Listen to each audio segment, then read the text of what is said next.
hot rodding is almost as old as American cars themselves, and muscle cars are undeniably modern hot rods, built to be driven, raced, and most importantly, tinkered with. Now, the gasoline-powered factory muscle car as we know it is dead. The doctors need only to pronounce it officially when the last 1,025 horsepower 2023 Dodge Challenger SRT 170 eventually rolls off the assembly line. There isn't much like the Challenger either. Pony cars like the 2024 Ford Mustang are pivoting into a new generation. It tellingly lends its name to an electric crossover too. The Chevy Camaro has just over a year to go.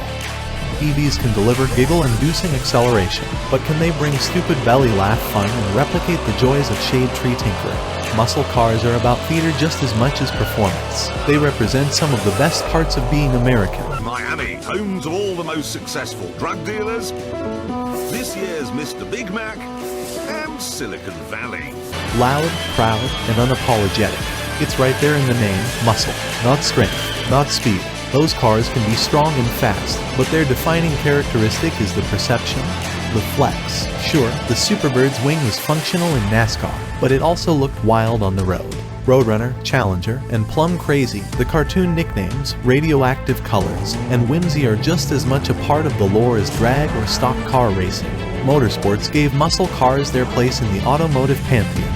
Once they were there, muscle cars sustained themselves on attainable thrills and exciting looks. Modern muscle cars rely on theater even more. They invoke their predecessors through oversized engines, undersized tires, and screaming exhaust notes. They whistle past contemporaries with the same hardware too.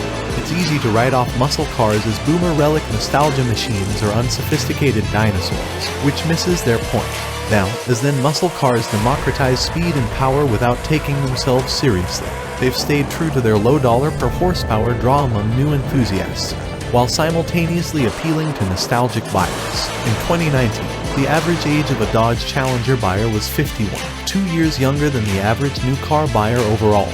Remove buyers in their 1960 and 1970 who may have sentimental reasons for buying, and you're left with people who weren't alive until decades after the originals were sold. And they attract a figurative and literal rainbow of car enthusiasts. If you want to feel the strength and diversity of the muscle car scene today, and maybe feel better about the state of the country, just visit a car meet near a major city. The community has never been stronger. We're at another crossroads today, and this one is more permanent.